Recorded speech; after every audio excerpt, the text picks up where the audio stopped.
Okay, welcome everyone. Sorry for the technical hitches and this delay to the start of our meeting, but we're really pleased that you've given up some time to join us for this session, this Welcome to Your College and an Induction for New GP Registrars. We want to provide you with the best possible start to your career in general practice, and this is just the start of what we will be able to do over the whole of your training. So I'm Richard Vaughtry. I'm the president of the Royal College of GPs, and I'm a GP in Leeds. Can we move on to the next slide, please? So welcome, everyone. What I want to talk you through is just a little bit about what the college is, about your career in general practice, and how you will have an opportunity in due course to celebrate your success. So firstly, can I just say congratulations on getting to this stage. You've no doubt had to clear numerous hurdles through your medical training as a medical student, in your early years as a doctor, and now into this specialty of general practice. And I'm absolutely confident that you'll believe it's the right choice that you've made, and that we will be able to support you through these next steps in your training. The next slide, please, Matilda. So just a little bit about who the Royal College of General Practitioners is. I think the first thing to point out is it's general practitioners.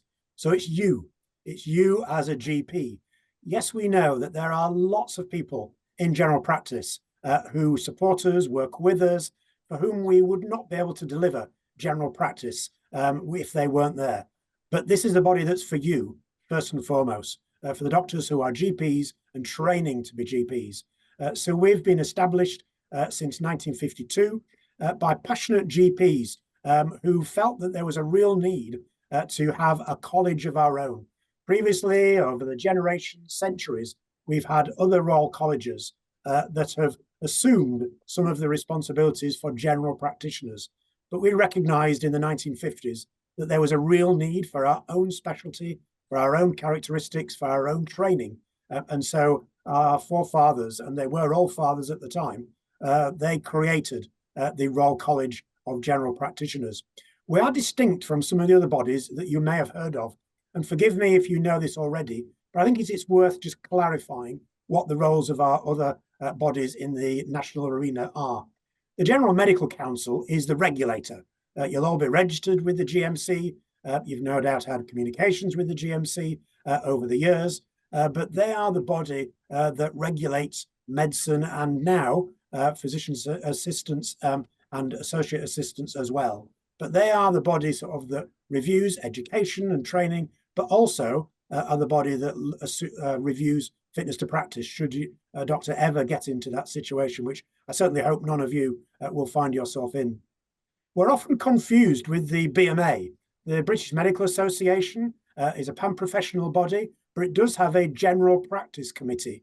And the general practice committee of the BMA represents GPs relating to contracts, negotiations, and political lobbying, sort of, which relates to often the annual contract negotiations.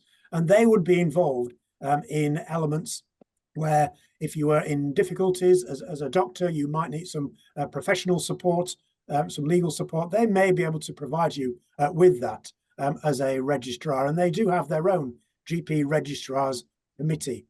We work very closely with the GPC and with the Registrars Committee, and we have cross-representation. So 2 members of GPC sit on our council and 2 of our members sit on the GPC because we recognise that we're so much stronger when we work together. We, in contrast, are the body that standard sets for general practice. We set the standards for training, for education, for the ability to be a GP. And we are also a membership body, the largest of the membership bodies, because GPs, once they've qualified, will find that we are their professional home throughout the whole of their career. So whilst you're just starting out in general practice now, we sincerely hope that you will really value being a member of a GP body that supports you throughout every stage of your career. There are also a number of other bodies highlighted there, the GP National Recruitment Office for GP practice recruitment and the coordination of that, and the statutory education bodies and training bodies, which you'll no doubt come into contact with in one way or another. But the key thing to remember is that the RCGP is there for you and will be for you throughout your training and throughout your career. Let's try to move on to the next slide, please. So I've just mentioned that we were founded in 1952.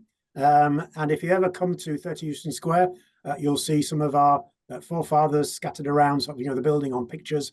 But we are increasingly a diverse representative body with lots of doctors from all around the world, now part of the general practice profession within the UK, and for whom we are really pleased that they are joining us and supporting us and working with us. We have 32 faculties, which means you can get involved in your local body. There will be a faculty board and a faculty group that you can get involved with.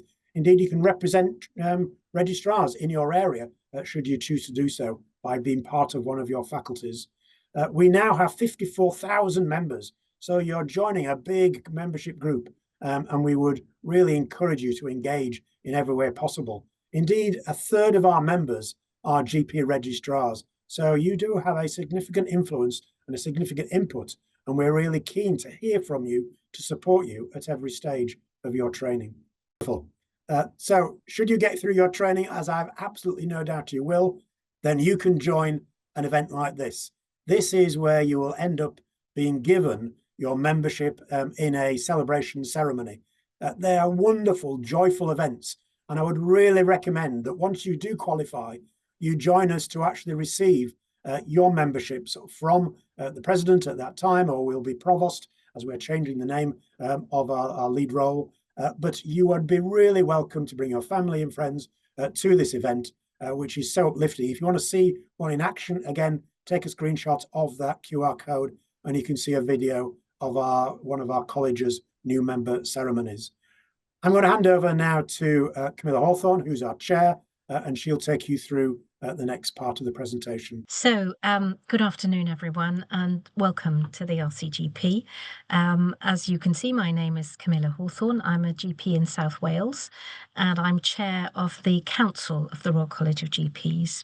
The council is made up of about 64 GP members, including representation from the GP Registrars Committee as well, and represents people from all over the UK, from the devolved nations as well as from England. So geographically, we have a really widespread, and also includes 18 nationally elected members of council, where the membership will vote. The full 54,000 members will vote. So why would one want to become a GP? Can you just go back a slide, please, Matilda? I'm sorry. Yeah, thank you. Why would you want a career in general practice? Well, there are many reasons, of course. For some people, it's a better work-life balance than in hospital medicine. For some people, it's the chance to practice in a very generalist way, a holistic way that gets really into the communities that we would serve, and really gets to be a part of the community in a way that's much more difficult to do in secondary care. And in some cases, it's because you want to see a bit of daylight, because certainly I remember from my hospital days going into hospital in the dark and coming out in the dark and not having seen much daylight in between.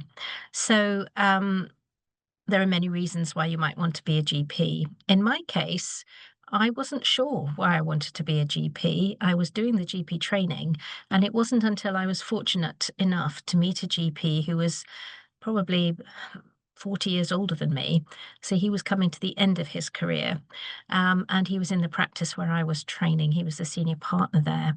And one day I bumped into him in Sainsbury's car park, as one does, and stopped to talk to him. And we stood there for about 20 minutes chatting. And during that time, groups of people wandered past us in and out of Sainsbury's, and every single one of them stopped and said hello to him. Nobody asked him anything medical, but it was very clear that they thought he was very special to them, and also clear that he thought they were very special to him. And I suddenly understood what it was to be a part of a community, to be part of general practice, and to be that continuity of care that general practice can offer. And for me, it was a real revelation, and I haven't really looked back since. through that same GP, I can actually reach back to the foundation of the Royal College of GPs because he happened to be a founder member of the RCGP back in the 1950s. So through me, you can also reach back to the foundation of the Royal College of GPs if you wish to. What do we do as a Royal College? Many things. Of course, we set the standards, just as has already been said. Not just the standards for entry into British general practice, but also the standard of general practice all the way through your working lives. We talk to government and to important external stakeholders, the think tanks, NHS England, the Department of Health and Social Care, and many others, the GMC, for example, and working alongside the BMA to raise the profile of the profession. I spend quite a lot of time on the media, so some of you may have come across me before there on radio or on television, where part of my role is raising the profile of the profession while also talking about issues that are affecting general practice or affecting patients in the community. And all of my time is spent representing you, who are our new members, as well as our existing members. If any of you feel that something is not being well represented or something is being well represented, do feel free to drop me an email. I'm always happy to be there for you and to talk to you. And if any of you would like to come to one of our councils as a guest observer, again, talk to me, send me an email, and I can arrange for that to happen. Next slide, please. So the member representation, I think Richard started talking about it, and so have I. 31 local faculties across the four nations, with councils in the devolved nations as well, of their own, smaller councils, but councils nonetheless, Scotland, Wales and Northern Ireland. So if you are in any of these places and would like to get more involved with the college, probably the best thing first is to get involved with your local faculty, and through that, through the Devolved Nation Council or through the council that I chair as well. Our headquarter building is at 30 Euston Square in London, right next door to Euston Station, but we also have national offices in each of the devolved nations. We also have a number of special interest groups. So if you've already developed special interests that would chime with any of these, there are communities of members who would be really happy to get to know you with shared interests. There's also a clinical advisor network that draws on member knowledge and expertise, and we use that extensively, really, to keep in touch with what's going on at the grassroots of general practice. Next slide, please. So there are lots of things that we have been doing over the last few years. These are some of the more recent ones. When Labour came into power last summer, we were making a big stink alongside the GPC about GP unemployment, particularly for newly qualified GPs coming through. And he pretty rapidly, and much to our delight and surprise, managed to wring £82 million out of the Treasury for 1,000 new GP places in England, and which delighted us considerably. We're currently just in the last couple of weeks, we've written to the new Home Secretary to highlight our survey findings that international medical graduate GPs are struggling to find practices to sponsor their visa, and we're asking her to grant earned settlement status. This is at a time, of course, when the UK is going through an awful lot of discussion about visas and right to stay in the country, and we're right in the middle of all of that, arguing your case. And as you can see, it extends into the devolved nations as well.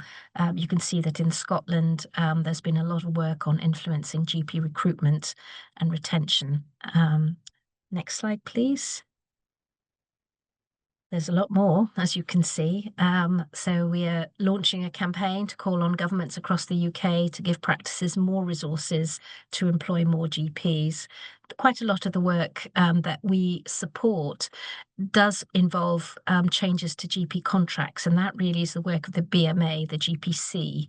And so we work alongside them, very often supporting, but they're the ones that do the nitty-gritty of the contract negotiations.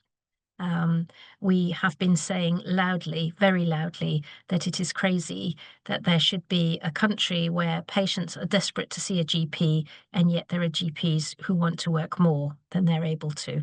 So that has to be sorted out, and we're really pushing on that.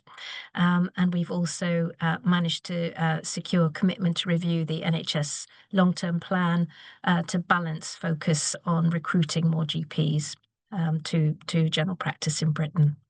So there's an awful lot that we are doing for you. These are just some of the recent policy wins. The other one that's not on here is that West Streeting just 2 or 3 weeks ago announced a revision of the Cahill formula. This is a formula that's used to calculate the monies that are paid to GP practices and have not really taken into account the additional work and workload of GPs working in deprived areas. So there will be a rebalancing of how the monies are paid out to GP practices, and that's something that we've been campaigning for many years.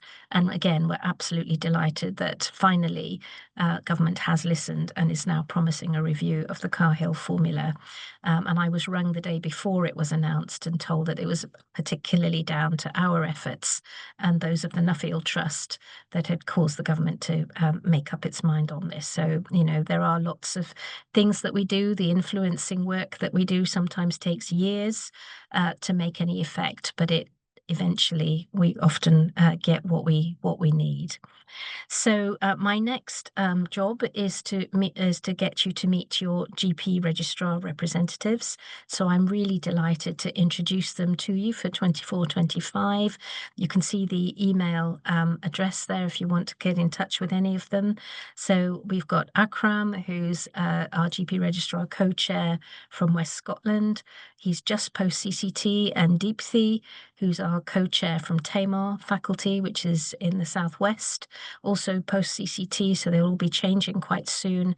And Tom France, who's the GP registrar vice chair from Northwest England, and I think Tom is coming to be one of our new co-chairs in the coming year, so you'll see more of him. So over to our GP reps. Thank you. Thank you, Camilla. And next we'll be hearing from Tom France, who will be joining us to give us some insight into life as a GP registrar. Tom will take over the panel position. Just give him a second to join. Can you hear me? I'm here. Yes. Hi, Tom. Welcome. Hi. Are you happy for me to drive the slides? Yeah, that's great. Yeah. Hi everyone. I'm Tom. I am a SD3 up in Wigan in the northwest of England, and I'm the current GP registrar vice chair at the college. So I've been asked to talk to you about life as a GP registrar. So I'm just going to kind of give you a bit of an overview of I guess the timeline of what training tends to look like, and it is very variable, as you probably heard already. A little bit about kind of thinking about how to plan when to do things. I think you're going to be hearing more this afternoon from sort of the exams team and specific sort of teams from the college. But I suppose my top tips and experience so far as a registrar. By the way, I should say at this point, I don't know if anyone previously has said, terminology-wise, GP registrar is the term used by the college, and you'll also see it in the BMA to refer to any GP trainee. You'll often hear GP trainee used sort of, you know, at your kind of where you're training, but you know, that we don't exclude anyone. Registrar covers all stages of training. So just to clarify that in case anyone hasn't already. Brill, next slide, please. So yeah, first thing to say is welcome. Welcome to GP training, and congratulations that you're here. Wherever you're based, training can look a little bit different in terms of how your placement's structured, where you spend your time, etc. But you know, it's a great experience, and it looks different for everyone, as I said, but whether it's 3 years, 4, 5, 6, however many years you're doing it, yeah, there's lots of skills to learn, and lots of fantastic opportunities, which I'll hopefully give it a bit of a flavour of, and you'll hear more this afternoon. Next slide. So a bit of a kind of timeline of what things tend to look like to give just to give a sense of things really, and hopefully this will help you sort of think about what things you maybe need to think about now and what maybe you don't need to think about quite yet. So ST1 tends to be more about getting to grips with particularly your portfolio exams I'll talk about. They tend to come a bit later, and the portfolio is I guess you'll be kind of a month to 2 months into your training now, so I'm sure you've had the delight of learning about 14 fish, which will become your best friend and your worst enemy over the next few years. But ST1 tends to be about getting to grips with the portfolio. For some of you, getting to grips with the NHS. I know we have lots of registrars who sort of are new to the NHS, new to the UK. Particularly welcome to you. And that obviously comes with all sorts of challenges. So talk a bit at the end about sort of accessing support, but yeah, ST1 tends to be that's kind of the main thing. Then in ST2, a lot of people tend to start doing their more general practice there. And I know some people have posts in ST1 as well, but a lot of people tend to sort of do more general practice as they get into ST2. And that's when we kind of think about some of the specific portfolio elements, which I'll talk about. And then a lot of people tend to sit their AKT exam in ST2, and it's an exam you can only sit from ST2 onwards. And then as you get to ST3, that's when people do their SCA, which is the other exam you have to do. And then there's a lot portfolio plus as I've written. So there's a lot more kind of specific portfolio things. It gets quite heavy in ST3. But also it's a great year, which I'm just at the start of, where you can start to transition into becoming a GP, think about opportunities. Most people tend to be based in a practice for the whole of ST3 in the same practice. So yeah, but as I said, this looks different for everyone. Lots of people have training when they're less than full time. People take time out for various reasons. So yeah, this is what it tends to look like. Next slide, please. So if anyone is into their medical education, this is something my TPD uses where I am, which I quite like, because I find it's quite nice to look back on things as where I am now as an ST3. This is called Mahays pyramid. It shows kind of how your knowledge is based on something called Miller's pyramid. So it's how your kind of knowledge builds essentially with time, but it's adapted to show the things that you're developing along the way. So we've also kind of I've put on this where things fit into GP training specifically. So learning about things, fact gathering, knowing things, that's kind of where your AKT comes in. Showing you can do things is sort of your SCA, and then sort of throughout training you've got the doing a lot in GP. So a lot of the kind of practical things, which is your portfolio. So I find that quite helpful. You may not. Fine. Exams. My main message to you now at the start of training is not to worry too much about them. And you'll hear more in a second, but as I mentioned, ST1 isn't when kind of exams come into play. So certainly now at the start, I wouldn't worry too much. What I would start to think about, I guess, is particularly for the AKT, starting to build your sort of general practice specific knowledge. And a lot of you will find you're in secondary care posts, and all the slides. Can I go back a slide, please? Thank you. A lot of you will find you're in hospital posts, secondary care posts, and sometimes you might feel things aren't that relevant to you as a GP trainee. So I suppose that my challenge to you would be to make things relevant.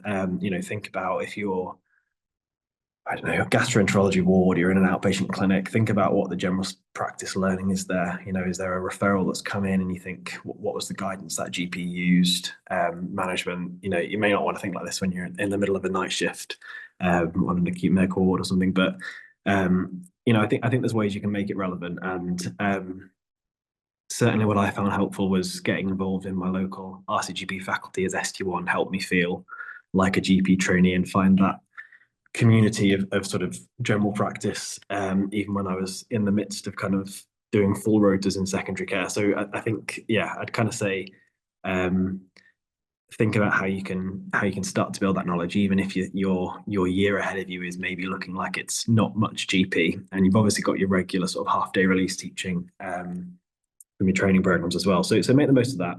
start to build that knowledge. And then when you get into SD2 or whenever you start your general practice rotations, you can really sort of hit the ground running and have some of that. I'm sure you'll have lots of knowledge behind you, but the sort of primary care specific guidance, I guess. And then, yeah, SCA certainly wouldn't worry about, the SCA. So I suppose you'll hear from the exam in a sec, but for those who don't know, the AKT is the sort of multiple choice clinical knowledge exam. SCA is simulated consultation. So it's an exam where you do multiple different consultations, 12-minute consultations, and it's simulated. So it's virtual and it's with actors. Don't worry about that yet. It's my main message. Next slide. Thanks. So I mainly wanted to focus on the portfolio because that's what you'll be dealing with now, and give some sort of, I don't want to go through the whole thing because you'll be getting to grips with it, but just some key things that I think you might find useful to know at this early point, which I've sort of learned as I've gone along, and a few tips.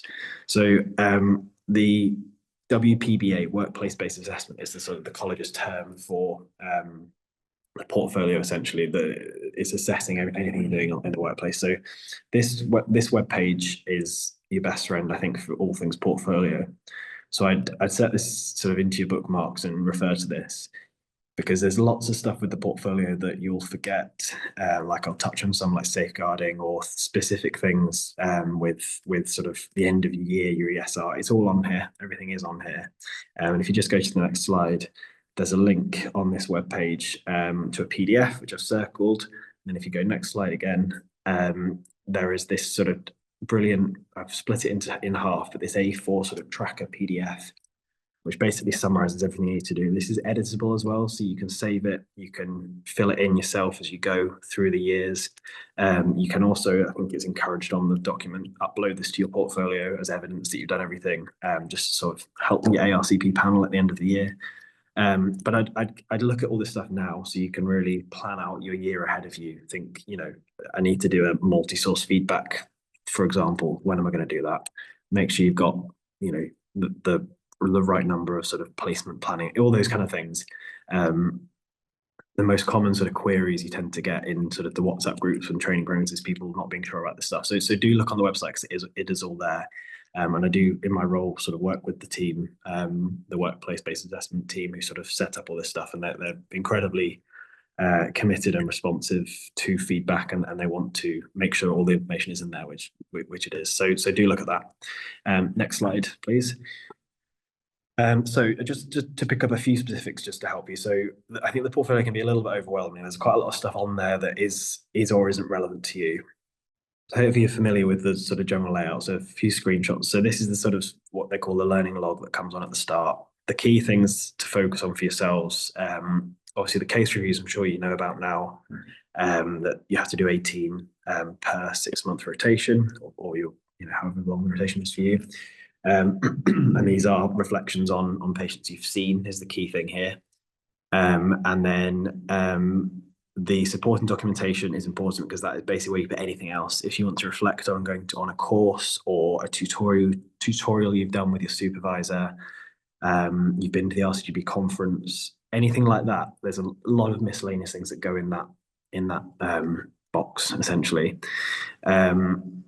And then a couple of things I've highlighted: learning that analysis, you have to do one a year, so that's relevant. And quality improvement activity. Again, this is all on the website, so I won't go in detail, but to do read that. But these are one per post, and then you tend to do, you do one of these in every GP post. And then you have to do one of them needs to be a quality improvement project rather than a quality improvement activity, which I'm sure you'll get lots of information and teaching on wherever you're based. And then placement planning meeting, my tip of that is, if you're doing a ITP or GP plus post where you've got your time is split between two different places. So for example, you might be doing GP and then some pediatrics, for example. You need to make sure you've got one per placement. That's caught me out before. So things like that are good to be aware of. Next slide, thank you. Okay, SEPs. So these are your clinical examination procedure skills. The SCA examination I mentioned, it used to be sort of pre-COVID days, a face-to-face examination. and assessed your ability to sort of history and examine. Now, sort of all examination skills are sort of assessed, your competencies assessed through the portfolio. So these are important. The ones in black on here are what they call the intimate examinations. So you have to get these done, and it's best to get these done in a GP setting generally. So if you've this is a screenshot of mine, so I'll show you where something I need to do. For example, prostate rectal examination I did in ST1 when I was on geriatrics. I'd really need to do that now in ST3 in general practice, because that's something they tend to say, mainly because often doing an examination in a general practice setting, it's a focused exam. It tends to be a bit more specific. So just to be aware of that. That doesn't mean you shouldn't be doing them now if you're in a hospital post, but it helps to show that you've sort of progressed through training, essentially. So you need to do all of those as mandatory, and then the ones in pink are sort of, you might hear them called non-mandatory. They're not. They're non-intimate is the better term, because you do have to demonstrate a range of competencies. My advice, to be honest, would be just to get them all done, because you'll have plenty of opportunity for someone to watch you getting them all done throughout the next 3+ years when you're in training, particularly in general practice. But sometimes things have changed recently, so sometimes people think they don't have to do these, but you do. A range of them. Generally, it's sort of 3 or 4, but if you've done most or all of them, then that's probably the safest way to do it in terms of your sign-offs. So that's just a little tip on that. Next slide. And then safeguarding, you've probably heard of. It tends to be talked about quite early on, but this tends to be one people get confused about. Again, look on the website, because it has it all on there very clearly. Essentially, this screenshot is from your compliance passport, which is the bit at the bottom of the portfolio where it talks about BLS and things, and they go green if you're up to date, or red if they're out of date, or yellow if you've not done it. As ST1, you'll do the level 3 safeguarding for children and adults, and that lasts for 3 years. If you've not finished training after the 3 years, you'll have to do it again at that point.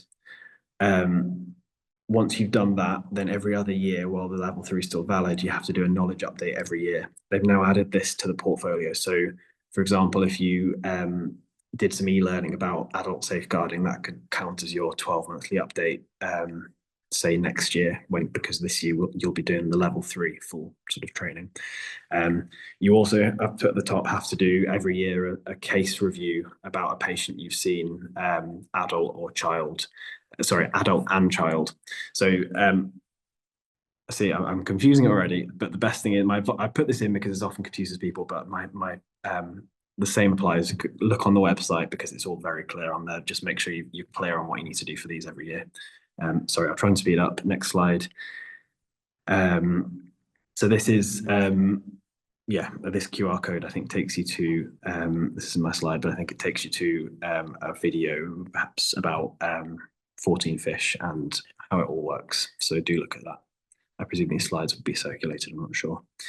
Okay, I'm almost done. A couple of key tips, really. Just keep on top of your portfolio. It will get away with you. There's quite a lot to do. Try and keep on top of it. You should get self-directed learning time, roughly sort of a half day every 2 weeks, I think it works out. Don't quote me on that. But you should get some time to do things like this. So try and do a couple of things a week.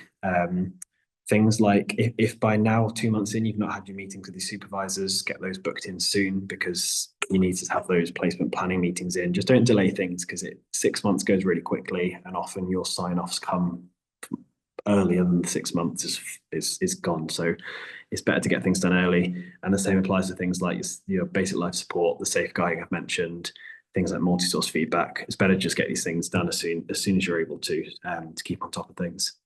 Next slide, thank you.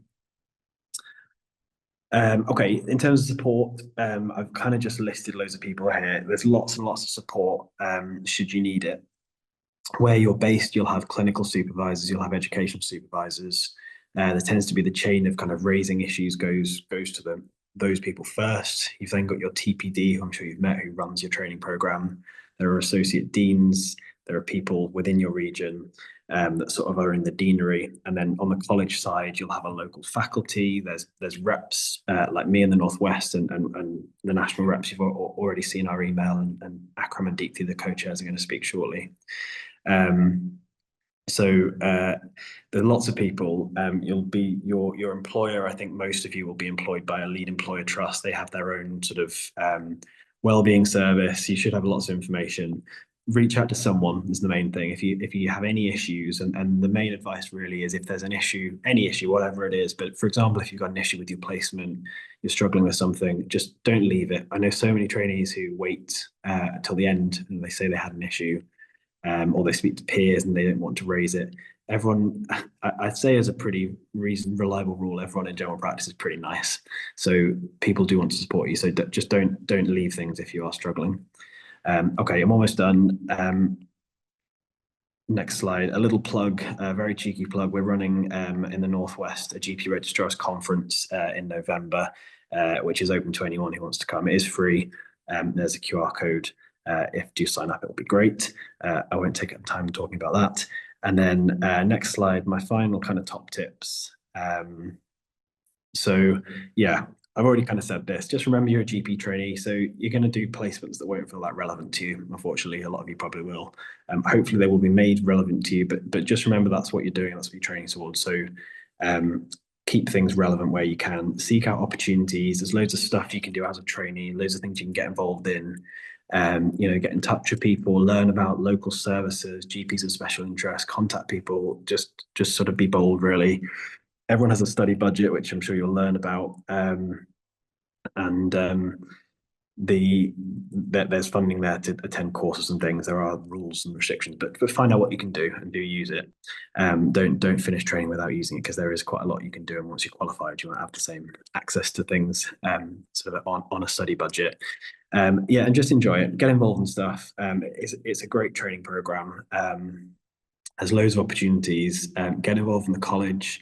The conference, like I mentioned, we're running in the Northwest, but there are loads of similar events being run in your faculty. So just go on the college website, go onto the faculties page, find out where your local faculty is, read the emails that come through. There's just loads of stuff. Stuff gets missed because there's too much, but there is a lot. So do get involved. Any questions? Our email gpregistrars at rcgp.org.uk. Just get in touch with us, and we'd be happy to help. So yeah, thanks a lot and welcome. Thank you, Tom. That was excellent. We've got a couple of questions in the chat, Tom. I don't know if you've got 2 minutes to of course. respond to a couple of them. Ruth, would you mind just reading out the relevant ones, and I'll just reorder the slides from this side. Yeah, there's quite a few, Tom, actually. So if I go through a couple, because I don't want to take up too much of the next slot, if you've got chance during the webinar, can you just type, do you know how to type the answers in? Yeah, I'll do my best. The first one is, isn't the QIA once per year instead of on one per GP post? So you do ST2, you'll have two, well, for argument's sake, you'll do 2 GP posts, say they're both in ST2, you might do one in ST1, one in ST2, and then you'll have a GP post throughout ST3. You have to do 2 QIAs and 1 QIP across the 3. So generally people tend to do the QIP in ST2 just because it's then one less thing to worry about in ST3, and then 1 QIA in the other 2. So it's that's my understanding. But my answer would be the same. Look on the WPBA website because it will be on there very clearly. Thanks, Tom. For CEPs, is there a minimum number for each examination per year? No. So that the idea is to demonstrating competence. So you might say in ST1 you did a breast exam, and they might say you needed to further development, and then you would do it again in ST2, and someone might say, great, you're now competent. Then you can kind of say, well, I've done that, that's done. So my thing about repeating them was more, they want to show that you've shown progression through your training is what I've been told. So my example is a good example. If I did a sign off doing a PR exam in ST1, but it was in a hospital setting. So and I've, it looks like I've not done one since, which clearly isn't the case. But so for me, I'm like, well, I need to get one done in ST3 to show I'm competent, and it's in a general practice setting. Essentially, as long as you get to ST3 and they've all the intimate ones have been signed off, and you've got a range of the others, then you should be fine. Okay. Perhaps just do one more out of this, and then if you get chance, Tom, in between, I know you're bobbing in and out, you could maybe just answer a few. I have not yet put my PDP. I was told to leave it until I get to my second rotation, which is a GP surgery. I'm wondering if this is correct. It's not. You should. So I think the rule is you should try and have. They've changed it, but I think you should get. There should be at least 2 per placement you should be doing, I think is the thing. Again, check on the website. But I certainly did them in hospital posts. This is a good example of making things relevant to GP. So say you were on a, I don't know, geriatrics post, you could make a PDP around learning about community frailty services that link to general practice. I don't know, something like that. And then you could say, well, I'm going to spend a day going visiting a local frailty centre, and I'll learn about a bit about that, or shadowing someone who works at PG. I don't know, but that you definitely do it, and that's a good way that you can make these posts relevant to GP. Okay, thanks. There's a couple of things about study budget. Now, I don't know if that's something that we normally you contact your deanery to talk about study budget questions, I assume. Yeah, you do. That they vary. There's work going on about this to try and get them more standardized, but generally study budget varies a little bit between regions, which is an issue. But I'd go to your deanery, to your TPD. Every deanery should have, if you look on the deanery website, I know in the Northwest we do, should have a PDF of the study budget guidance for where you are. So if you Google, for example, for me, I Google Northwest Deanery GP study budget, it comes up. So hopefully you've got similar in your region, but I'd speak to your TPD or sort of deanery. But if you still have questions, let us know. We'll do our best to help. Thanks, Tom. I'll leave it there for now. Thank you. Thanks, Tom. Next up, we've got Amanda West, who's Head of Examinations at RCGP. She's going to tell us a little bit about the examinations process. Have I got your slides up, Amanda? Can you see them? Can you just go to the next slide and just to check? Yeah, that's great. Yeah. Thanks, Tom, for that helpful advice and for touching on exams. And it is really great to work with you. Thanks, Tom. Just to do a quick whistle-stop tour, really, of exams. So I think just the first message we've got here really is ahead of sitting the exam, it's important to kind of ensure you're familiar with all the regulations and policies. And there are a number of these, but they're all on the website, so you can access those at your leisure and have a good look. These relate to cancellation, to mitigating circumstances, to reasonable adjustment. All the information is there. And then you also have the exam regulations, which is important that you read through those. Now, Tom mentioned about sort of building your knowledge. And also I would say that it's never too early to revise, really, to start with revision, revising that theory and you know, not feeling too rushed when you get to your exams. So as Tom mentioned, the exams don't kick in until ST2. Now I'm going to talk about AKT and SCA today, not workplace-based assessment, because our examinations team concentrate on those 2 exam modules. We have a workplace-based assessment team who can advise on workplace-based assessment. So as some of you already know, the AKT exam is a theory-based test, which you sit in the Pearson VUE test centres, which some of you might be familiar with from your driving theory test, and it tests that knowledge base. Whereas the SCA is quite a different exam that mirrors the surgery and your consulting skills. As you can see here, is made up of 12 consultations, which are role players playing those patients. And it's conducted on a virtual platform, which we're very proud of. You know, it's a really interesting thing to observe. I appreciate as a candidate, you know, you're in a different position sitting your exam. You don't have time to kind of appreciate the system, but as an observer, it's really interesting to see that run, and it runs really well. And you have your role player come in, and then your 12 minutes go, you do your reading, then your 12 minutes happens with that role player, then you start again the next one. It's quite an intense process on the day, but we're really you know, it runs really well, and it's standardized across that because of this platform and the way it's run. So that's as it's put here, it's delivered across 9 months of the year. We have 3 months out, but there is a lot of opportunity within the ST3 year where you can sit that. Okay, next slide please, Matilda. Thank you. We'll just briefly talk about reservations and bookings. For yourselves, actually, the booking system will change slightly, but I think probably the main message here is you'll be able to make a booking quite ahead of time. You know, we release our dates a good few months before a training year starts, and then you can choose when would suit you best to sit those exams, and you can get your booking in. As it says at the bottom, there's a new booking system coming, and we'll have lots of advance notice of what that will mean. It'll make it much more streamlined. You'll be able to book further ahead, and as some of you might know, you can see your booking in the portfolio, but there'll be a lot more that candidates can do to see the details. So that more information will come soon, really, but it's to say that those bookings can be made well ahead of time. The full calendar of dates is published each year, and I'm just going to move on to show you that. So next slide, please. Oh, sorry, before I do that, we'll just talk about reasonable adjustments, which is a really important thing, and if it will affect a number of you that will want to make that application for a reasonable adjustment. Now, I'd say, this time of your training, whereby you're not going to be sitting the exams for a while, it's a good time to think about this and to read through those policies. We've got a whole area of the website dedicated to this, and I would draw you to the website for a number of things across the college, but our examinations pages, that obviously I'm most close to, is where you can find information about all the things to do with exams, including reasonable adjustments. There's a dedicated area for this, and it talks about our most common provided reasonable adjustments, but obviously some people have very specific need, and there's a way of applying to request reasonable adjustments. I would say don't leave it to nearer the exam. You don't need to. If you have a diagnosis now, you can apply for those reasonable adjustments, and once they're approved for a module, either the AKT or the SCA, they stay with you for that module throughout. So there's no reason to wait to apply. You can apply now, give your evidence in, and have that all set up for your exam. Next slide, please.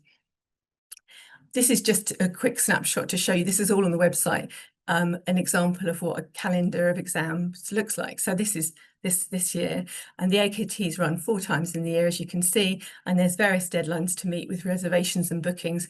With the new booking system, there'll be a bit more of a streamlined date, so you'll just be thinking towards that final booking date, but that information will come and it will be more direct about the booking system. But as you can see, there's a number of deadlines to think about. They're published way ahead of the time.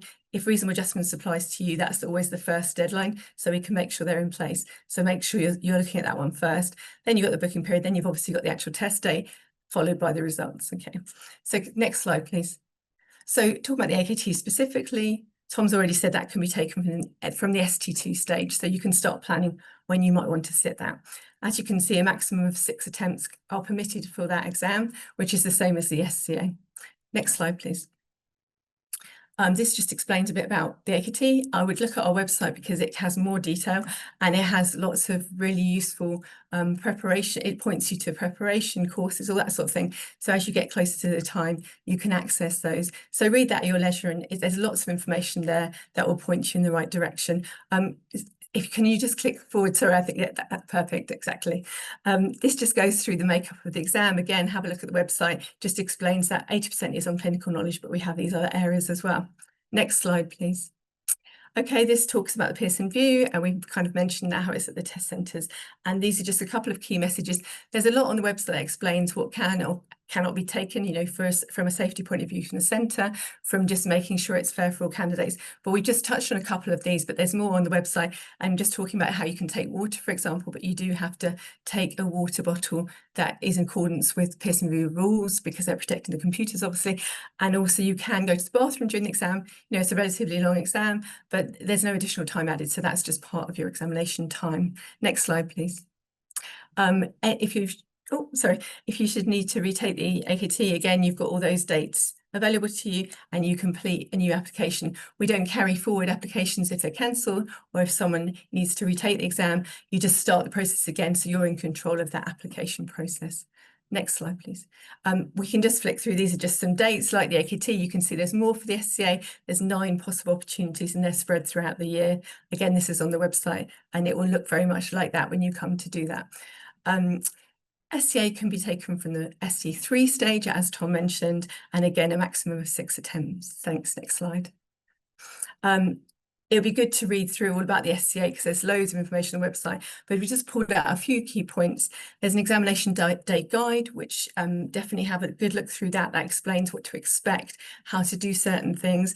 Then we have an actual video that we developed this year, which is a guide to the rules around and the procedures around the exam on the day. So we provide that to candidates ahead of time so they get a chance to watch that at their leisure. And then it's also available on the day of the exam. And we find the video medium is very useful because obviously if someone's a bit nervous on the day and an invigilator is going through the information, sometimes it's nice to have a video so you can stop and rewind. So the candidate's very much in control. Next slide. Oh, great. Sorry, that was mentioned. Device check, very important thing to consider, and that you do that before, is vital to do that before the exam to make sure that your setup is all ready for the exam. Next slide, please. Thank you.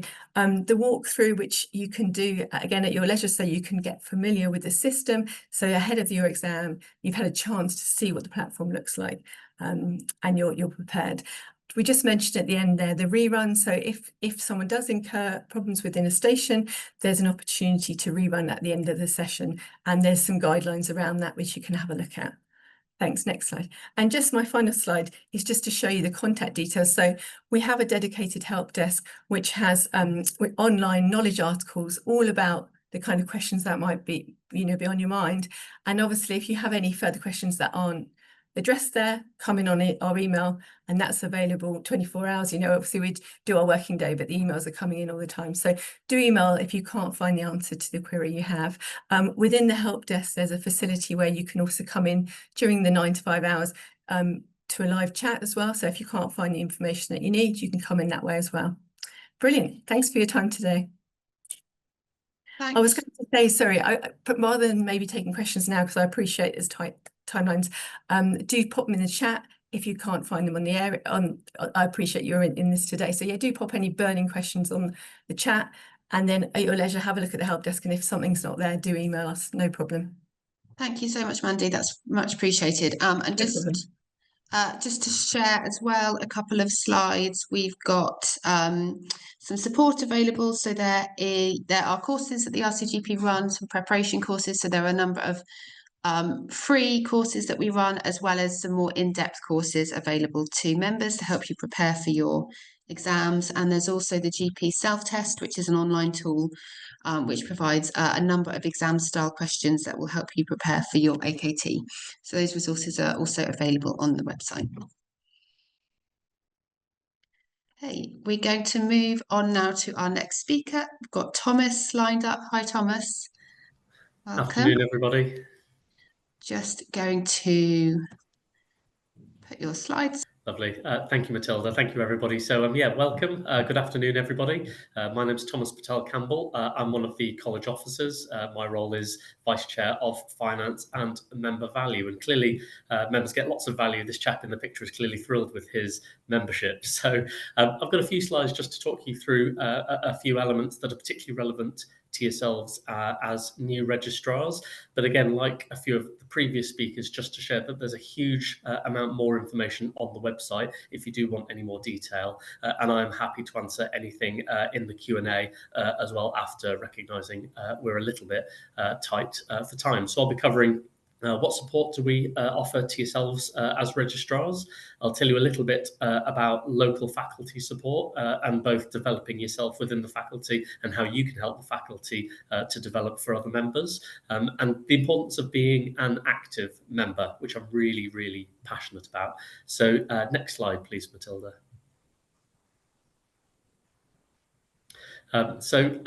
First things first, get yourselves off to a great start. I would encourage everybody to have a look on the website for the 7 steps to ST1 success.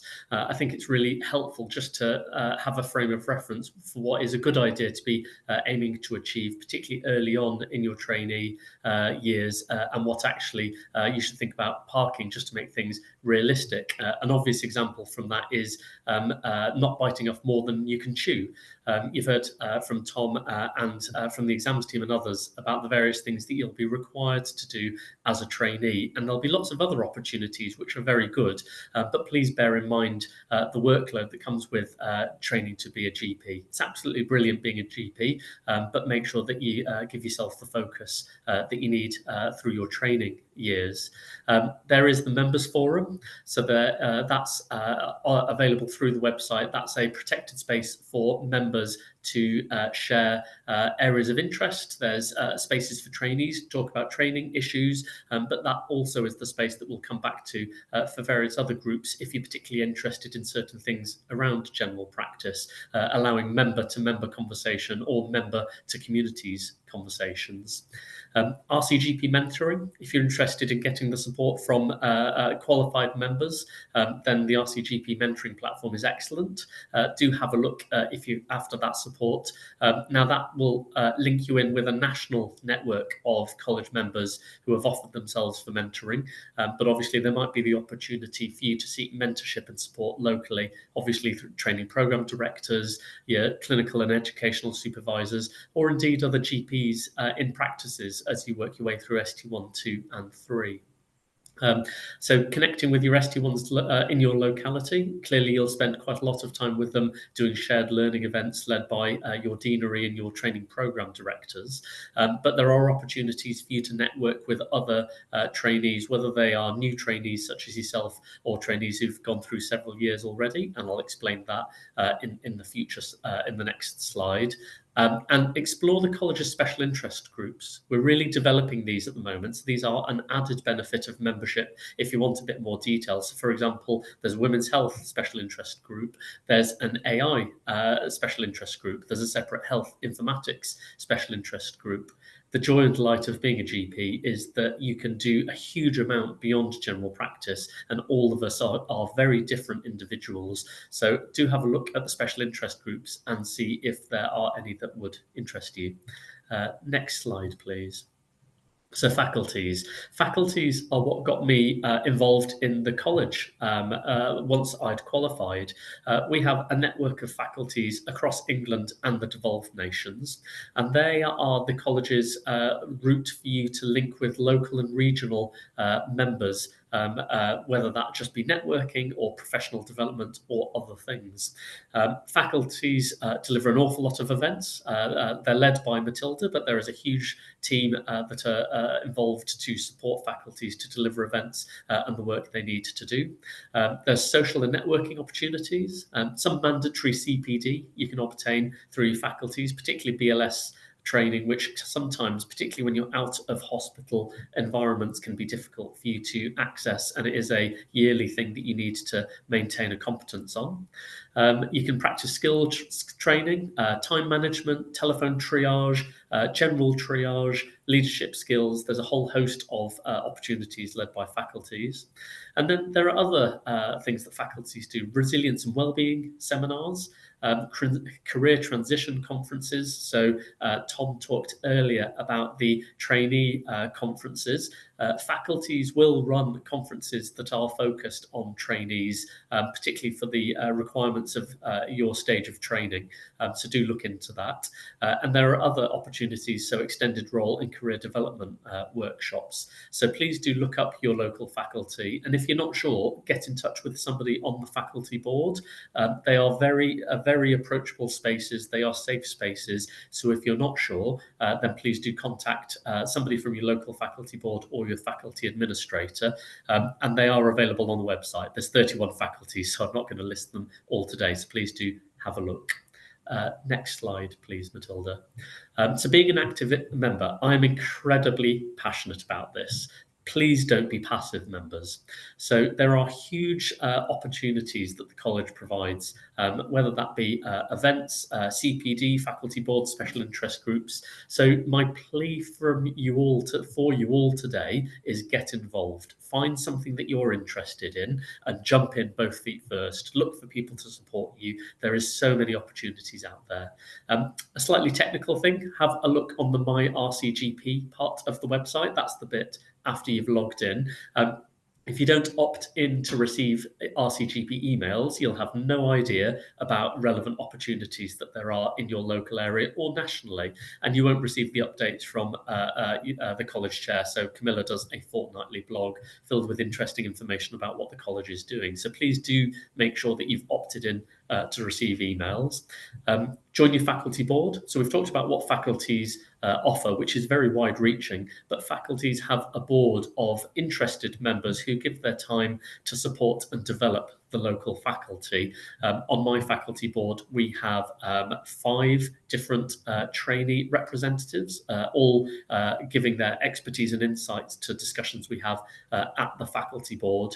And indeed, as an example of leadership opportunities, 3 of the officer leadership roles in the college are currently from Humber and the Ridings faculty, my faculty, and I'm delighted to say that the vice chairs recently appointed, the vice chair registrar recently appointed, are co-chairs also from the faculty, who I hope are interested in leadership opportunities because of the discussions we've had about the various opportunities in the board meetings.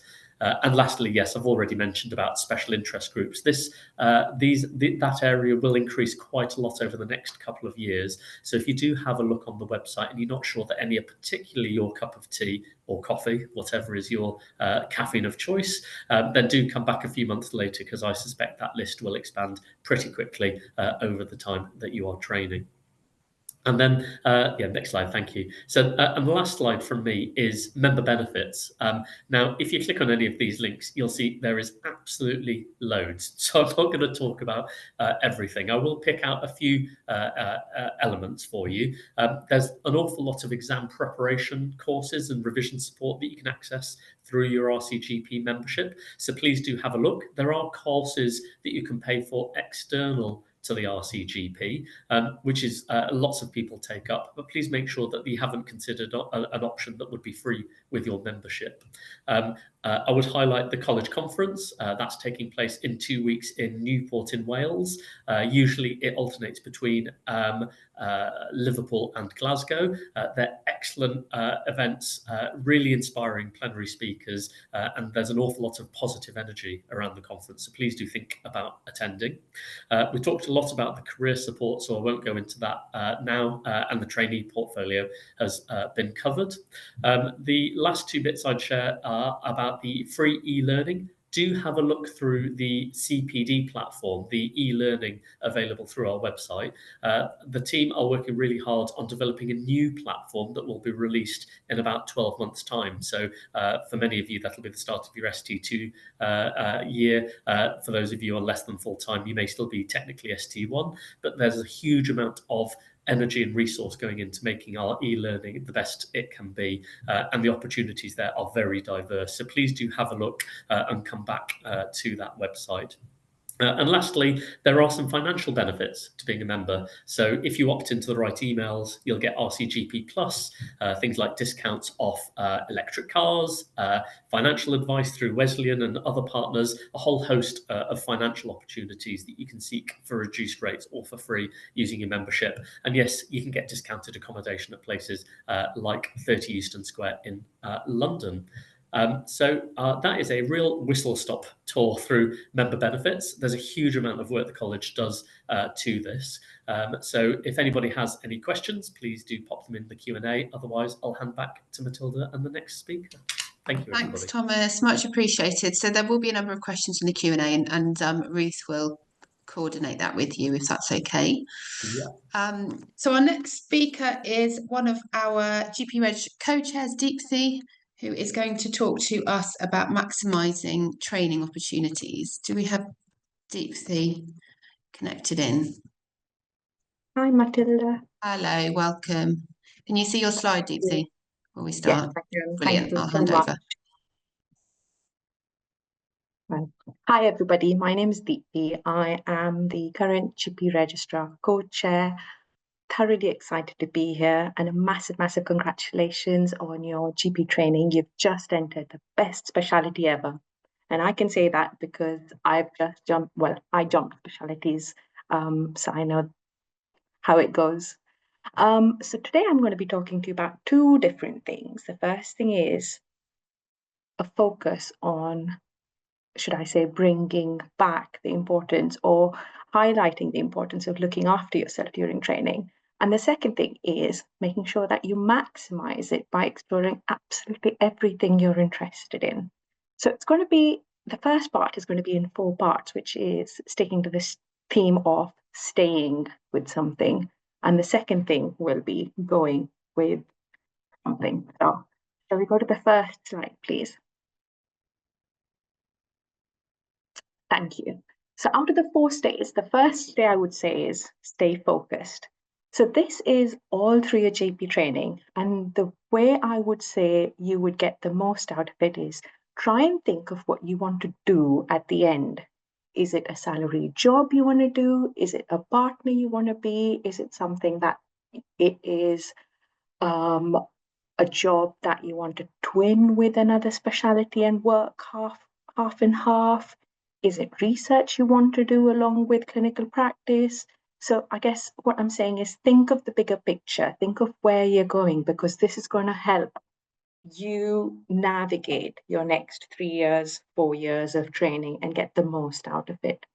Now, not only think of the bigger picture, but then think of making sure that you touch base with your bigger picture throughout your training. So have checkpoints at the end of SD1. Think of, I wanted to do, well, I want to be a salaried GP by the end of it. Am I on that route? Am I doing what I want to do to get there? So it might be that you wanted experience in a particular specialty. Are you making sure you're going and checking patients there? It might be that you have questions linked to it. Are you making connections? So just make sure you do have checkpoints all the way through when you're doing it. And often things change, plans change. So if you say, I don't want to do this, but I want to do something else, there are always options to reroute when you are training. So pause and think, and you'll always find the next way to go around to the next part you want to achieve, because, well, the world is yours to explore. Next, please. So as you stay focused, I would say, very importantly, stay rooted in reality. There's a lot that goes on in training. We often think about training, we're thinking about work, you're thinking about portfolio, you're thinking about exams. And a large part of it that you often forget is that you're a person, you have a life behind you, you have a family behind you, you have friends that you're often ignoring when you're going through this training. So make sure that you prioritize yourself, look after yourself in that aspect. And that's why I say stay rooted to reality. It's not about ticking all the boxes, I have the perfect portfolio. It is the life that you wanted ticking along as you, tick your boxes on your portfolio or get your exams. And often it's important also to keep people in the loop. It's okay to let your supervisor know that your child is being unwell. It's okay for the team to know on the day going, I'm struggling a little bit. This is the first day that, I don't know, my child has gone into nursery, or we're buying a house and it's been stressful. Just let people know. The more you share, the more open you are. They understand where you're coming from, and they might be able to support you in different ways. Not just supervisors, make sure you're keeping people in the loop. Keep your friends in the loop, your colleagues. I don't mean overshare, I just mean be true to the reality that is yours, because when you own it, you understand how it's going to affect not just your consultations, about how you train and everything else, how you're going to study that day, how focused you're going to be. So just stay rooted in reality. The next thing I would say, next slide, is make sure you're staying together. Now, I say this as being part of the RCGP and the Registrar Co-Chair and trying to represent all of you.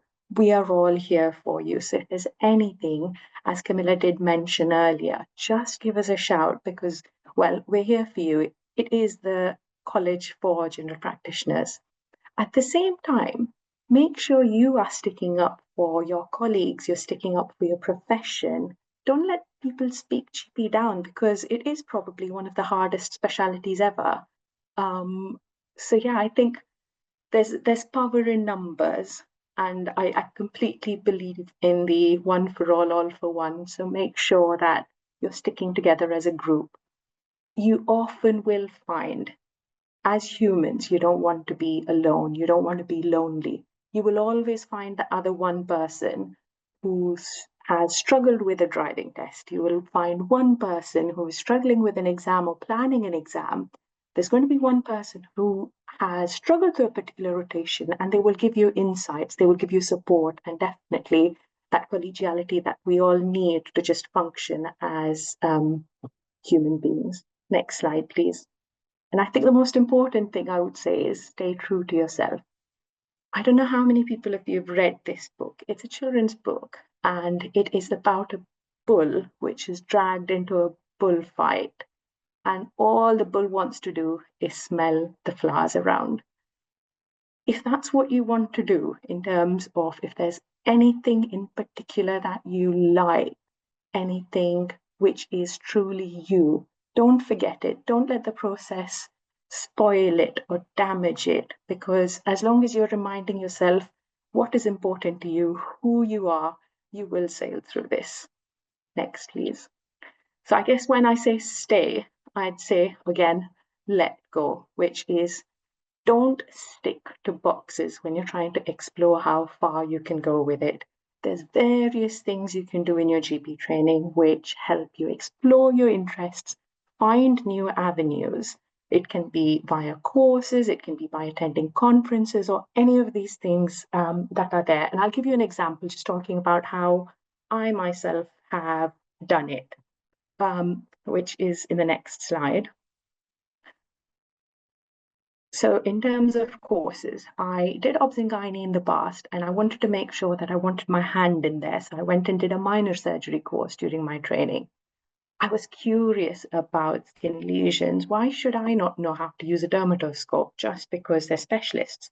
So I went on a dermatoscopy course, again, keeping in touch with my obs and gynae interest, and I went and did a course on contraception where I can fit coils, and I do implants.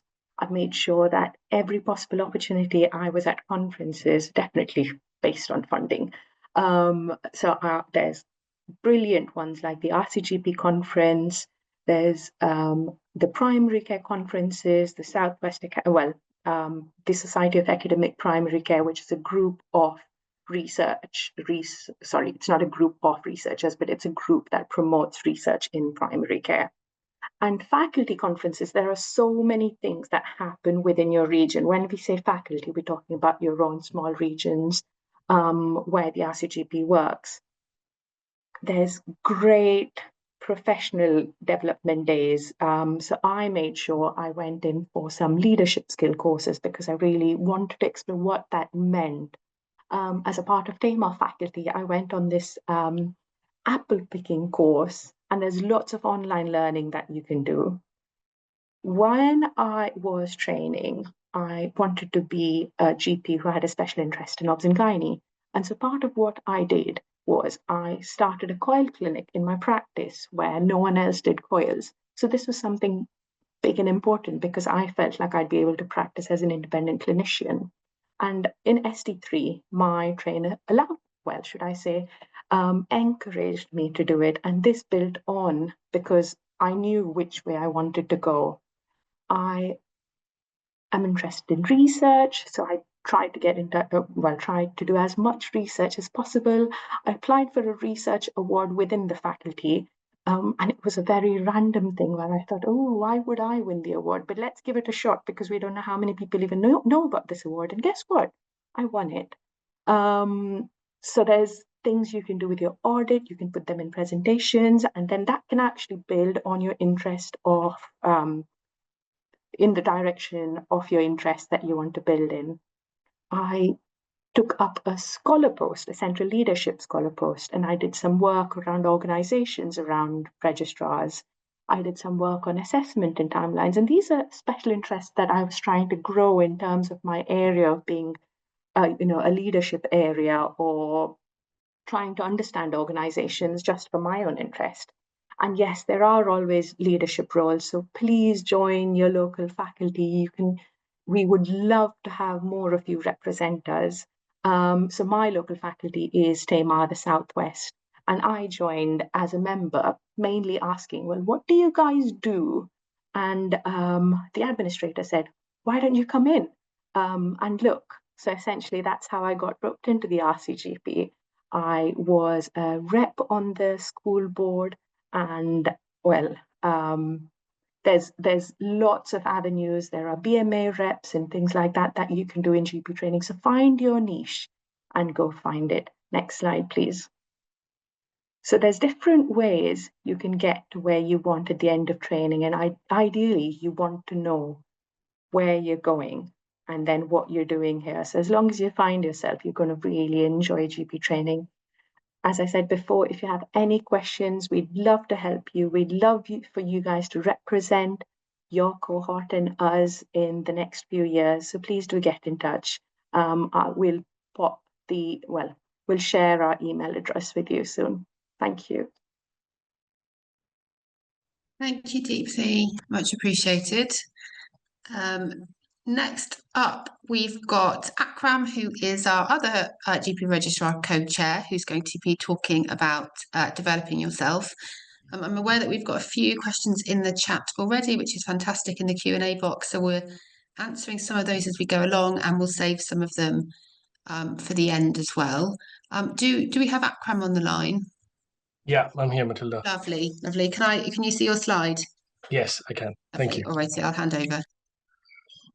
Perfect. Hi guys. Good afternoon, good evening. My name's Akram. I've currently qualified last month from ST3. I'm a full-fledged first 5 GP now. I was training in the west of Scotland, Ayrshire and Arran, beautiful deanery. Would recommend if anyone's interested to come and do shadow work in Ayrshire and Arran. It's really lovely if you're in Scotland. So a little bit about me. So I have been involved with RCGP since ST1. I've always been passionate about leadership. That's something that I wanted to do. And ST1, as soon as I started in August in 2022, in November, I joined my local faculty as a GP Registrar rep. We used to be called Associates in Training, at that point AITs, and joined as a rep. I did a lot of work in my local deanery, getting involved in induction processes for my local deanery, went out to different areas in Scotland to do inductions and what RCGP offers trainees. So it was really good experience for my own leadership and actually in general for developing my own personality and my own character. Before I started my GP training, you could say I was a bit more anxious. I was very, very shy. But then once you step into a leadership role, you have to take charge and you have to expose yourself to different kinds of people, different kind of environments. And then that's where you thrive. So that's what I tried to do. And that paid off for me. So, and leadership has played a very, very crucial part in my life. So in November 2022, I started my leadership journey. In November 2023, I was voted to become the GP Registrar Chair. I ran by myself at that point. So from 2023 to 2024, I did 1 year of GP Registrar Chair for a year. That's when we changed our name from Associates in Training AITs to GP Registrars for the college. It's a nationally elected role. So all the GP Registrars from all over UK voted in that. And then last year with Deepthi, we both together stood for the GP Registrar co-chair role, which ends in November this year. So that's a bit of my leadership journey. Now, leadership opportunities, as already said, I think the most basic way for you to join your faculty and to network a lot of people. Networking is the key over here with RCGP. You get to get involved in so many events, organize your own events, come up with ideas and present it to your faculty board, and they'll take it up and they'll give you the money to support you, organize it. Your faculty admin will book the hall for you if you need an event space or whatever you need. They liaise with you, but then you have to come up with ideas and be proactive in approaching your faculty for it. So in terms of leadership, I think that's a really good way to join your faculty. Remember that any leadership activity you do with RCGP can also be used in your portfolio, and that can be used as evidence. So I've had loads of leadership opportunities in my portfolio that I filled out. So that's something that you can look into. Definitely. And that'd be like a good tick box, because I know trainees struggle with leadership opportunities in the practice. Chair a meeting and things like that. Whereas over here, if you become a faculty rep, you automatically need to get involved to organize and be a faculty board member and attend meetings and talk about important topics that's going on in general practice at the moment. That's something I would definitely recommend to you. Now, moving on to what kind of leadership development you can do. If the next slide, please. So obviously, RCGP offers a lot of leadership opportunities and development, basic leadership development as well. So there's an RCGP mentor forum that you can join, leadership forum as well that you can join. RCGP mentor is really good, where you can get matched or you can choose a mentor that's available in the list on the website, and you can interact with them. For example, if I had issues during my training and if I found something difficult, something I wasn't coping with, I would go up to my mentor and ask them, how do I improve this? How do I go about this? So that's somewhere this really helps. Leadership forum as well, a lot of articles, a lot of topics over there that can help you. It's like reading a book with different articles. That's where I found that really helpful, and connect with different people. That's really good. The Shaping the Future leadership program, that's a really good one. It's got modules and about leadership, and then you get to shadow leaders of RCGP depending on where you are, in which area of UK you are. For example, I know a few of my colleagues, they were shadowing Dr. Margaret at once, Dr. Richard Watry at once. Throughout the day, you get to shadow them and see what meetings they attend and what responsibilities they have. That's something you can sign up for. The next cohort is going to be from March 2026. And keep in mind, all of this contributes towards your leadership in your portfolio as well, and looks really, really, really good for your ARCP as well as your CV in the future. Like I already mentioned, take an advocate role on the faculty board and lead an event and project. So this could be a really, really good, leadership project for you, leadership event that you can put on your portfolio. Another thing to remember is every year we have Advocate Summit at our 30 Euston Square. It's a completely reimbursed, fully paid trip to London with accommodation and travel. Every year it happens around May. I'm not sure when the dates are from 2026. So every faculty board member all across UK, it's like a mini conference. Everyone comes there. It's such a good time. We network so much. We learn so much. It's all about leadership on that day. There's so many sessions organized.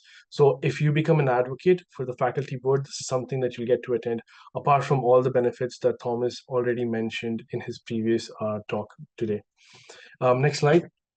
Yeah, so these are the faculty reps that are around at the moment you can get in touch with. If these are some of the names you come across, or if this is the region that you belong to, these are the people you need to get in touch with in the future. And if you have any questions to them, they can always all of this is also there on the RCGP website. If you just type which faculty you belong to, you just go on the website and look at who the faculty, who's there in the faculty, and all of these names will come up. So that shouldn't be a problem. But yeah, these are AITs, these are GP registrars, just like you. We all started from ST1, and we got our base, we got our footing, and then we just kept developing our leadership skills. ST2, ST3. So this is a mix of ST1s, ST2s, ST3s here. And I was exactly where you are 3 years ago. So, and I would highly suggest, if you start early, it'll be great. One of the biggest achievements, highlights of my time in RCGP as a leader, I got invited to the Buckingham Palace by King Charles to attend the Royal Garden Party. Because of everything, the contribution that I did towards RCGP. So that's one of the big highlights that I had. So these opportunities like these will come up when you try to make a difference, and a lot of doors will open for you. Next slide. Yeah, this is some of the IMG support that we have available for IMGs. We already did an IMG induction back in June. That recording is available online. We have an IMG group on the member forum of RCGP. And obviously every faculty has an IMG lead. You can also attend or propose local events for your own IMGs, like cultural events or any festival events that you have. That just shows, nice diversity, equality, inclusion, basically EDI, and that again, you can contribute towards your portfolio as well. And bear in mind, every networking opportunity will open some kind of door for you. And it has proved right for me, at least throughout the last 3 years that I've been involved in any leadership opportunity. Next. I'm thrilled to introduce, we've got our GP Registrars, new GP Registrar co-chairs coming in from November. November 27th is when me and Deepti step down. Tom, who's the vice chair just now, has been voted in to become a co-chair with Molly Dineen. Both are excellent advocates for RCGP. They'll be looking after the whole of UK, which means that they'll also be responsible for your thoughts and your views and your opinions. So if you have anything to tell them, if you have any issues in your faculty, in your own health board, and if you want us to escalate something or address something, that's the email you need to get in touch with us. And Alexandra and Iman, they're the vice chairs, which Tom is at the moment. They'll be starting in Tom's position from November 27th as well for the next 1 year. Next year, the elections open in August time for the chair and the vice chair roles again. That'll be a 1-year term. Eligibility criteria for that is you have to be a member of your faculty, an active member of your faculty, to be eligible to stand for a chair or a vice chair position. So if this is something you wish, if this is your ambition, then get in with your faculty right now, so that by August you're eligible to stand for the elections for the chair and the vice chair. They like us, they're able to sit in the council. We have RCP council happening every 3 months. That's another amazing leadership opportunity. You get to meet with advocates from all across the country. So I would highly recommend these positions to you. And yeah, I think that's the last slide that I have, and that's my time here. Thank you so much for attending this today. I hope it was helpful. I will have to leave now, but if you've got any questions, Deepti will probably answer them. And if you've got any questions for me, that's the email address. We still have access to that. Please email us. We would love to hear your thoughts. We would love to get in touch with you. We would love to have a chat with you. If you want to have a meeting with us to help you out with anything, please email us. And yeah, looking forward to working with you at some point. Take care. Thank you, Akram. Much appreciated. Thank you very much. Our next speaker is Margaret Igpo, who's going to talk to us a little bit about CPD opportunities, but I think she's running a little bit behind schedule due to another meeting. So there's an opportunity for us to have a look at some of the questions that are in the chat. Oh, Margaret's here. Hello, Margaret. We'll just put you onto the screen and I'll get your slides up. And then at the end, we have got a few minutes where we can go through some of the questions that have been posted in the Q&A. Right, you want me to crack on? Yes, please. Okay, so hi everyone, and sorry I'm a little bit late. And welcome to well, the start of what is essentially your GP career. It's great to have you on board. So I'm not going to spend too long on this. I'm just going to briefly touch on our CPD resources, interactive learning, and have a little bit at the end on our annual conference, which in fact is in a couple of weeks' time, and our virtual conference as well. Next slide, please. So in terms of developing your clinical and professional confidence, the first thing I would say, rather than delving into all the statistics of what we offer, would be to say you need to go at your own pace and do you. Often people get really overwhelmed by the amount of information that they see. And the important thing is to remember that this is your journey and no one else's journey. What do they say about comparison? It's the thief of all joy. But the good thing about what we're doing now is we have tailored our search function. So it's much easier now to look for items of interest which are relevant to general practice on our CPD portfolio. We have over 150 peer-reviewed courses, and there's a wide breadth of modules, podcasts, screencasts. And if you think that there is anything that we aren't doing well, my plea to you would be to message me or the team just to tell us, actually, there's a gap here that we're not addressing, because after all, you know, our GP registrars form a third in terms of the membership of the college, and you are an important voice, not just in the college, but on council. And if we're not delivering what we need to, then we're not doing our jobs well.